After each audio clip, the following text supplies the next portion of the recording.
Muling ipinagpaliban sa ikalawang pagkakataon ang dapat sanang arraignment o pagbasa ng sakdal ni dating Senador Bong Revilla na nasasangkot ngayon sa kasong malversation kaugnay sa flood control scandal. Kasunod ito sa mga nakabinbin ng mga apela ng kampo ni Revilla sa Sandigan Bayan.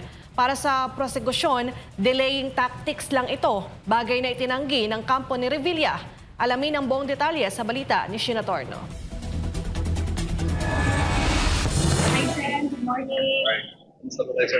Laban lang. Yan ang sinabi ni dating Senador Bong Revilla nang tanungin kaugnay ng kinahaharap na kaso sa Sandigan Bayan 3rd Division umaga ng Lunes. Itinaas pa ni Senator Bong Revilla ang dalawang kamay habang nakaposas. Si Revilla at mga kapwa-akusado nitong sina Bryce Hernandez, JP Mendoza at ilan pang DPWH Mimaropa officials ang babasahan ng sakdal para sa kasong malversation. Sa pagsisimula ng pagdinig ng Sandigan Bayan, tanging sina Hernandez, Mendoza at tatlo pang kasama nito na sina Cristina May Pineda, RJ Dumasig at Emelita Huat lang ang nag-plead ng not guilty. Sa ikalawang pagkakataon ay muling ipinagpaliban ang dapat sanang arraignment kay Revilla at Juanito Mendoza. Kinakailangan pa kasing resolbahin ang mga nakabinbin nilang mga apela. Kabilang sa apela ng kampo ni Revilla ang motion for inhibition para hilingin na huwag maupo bilang maestrado na didinig sa kasong malversation sa Sandigan Bayan 3rd Division si Associate Justice Carl Miranda. Lumalabas kasi na naging abogado ni dating DPWH Undersecretary Roberto Bernardo ang kapatid ni Associate Justice Miranda nang humarap ito sa pagdinig ng Senate Blue Ribbon Committee. So, nakalagay sa rules na hindi ka lang dapat impartial or hindi ka lang dapat walang kinikilingan. Dapat merong appearance of impartiality. Kung maaalala, si Bernardo ang nagpangalan kay Senator Revilla sa Senado na umano'y nakatanggap ng kickback sa 92.8 million pesos na Ghost Flood Control Project sa Pandi, Bulacan.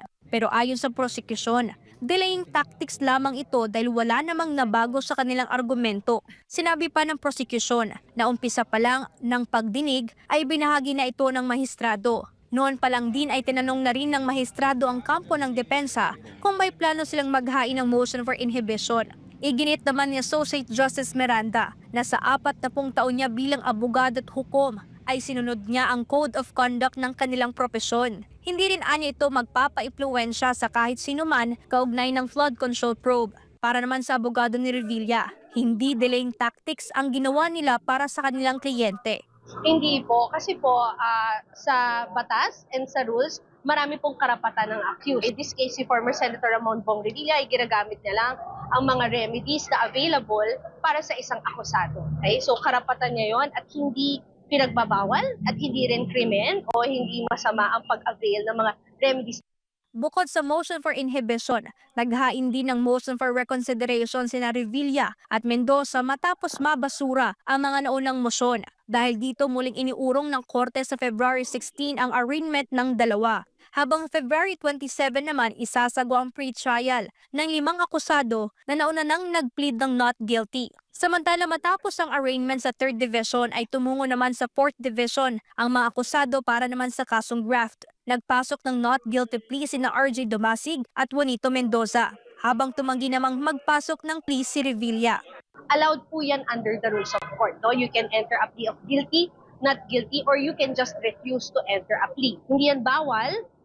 And in fact, pwede yan, kaya nagawa ni former Senator Ramon Bong Revilla. Kasi, nag-file nga kami ng motion to quash information. So, ano ibig sabihin nun? Kine-question yung legality o validity ng information. So, we are just maintaining that position. Dahil dito, tanging ang korte na lamang ang nagpasok ng not guilty plea kay Senator Revilla. Matatandang nauna na ring nag-plead ng not guilty sa kasong graft sina Bryce Hernandez, JP Mendoza, Emelita Huat at Cristina Pineda. Sa panayam naman kay Revilla, iginit naman ito na malinis ang kanyang konsensya sa mga kasong kinaharap kaugnay ng flood control scandal sa Pandi, Bulacan. Para sa Diyos at sa Pilipinas kung mahal, ito si Sheena Torno, SMNI News.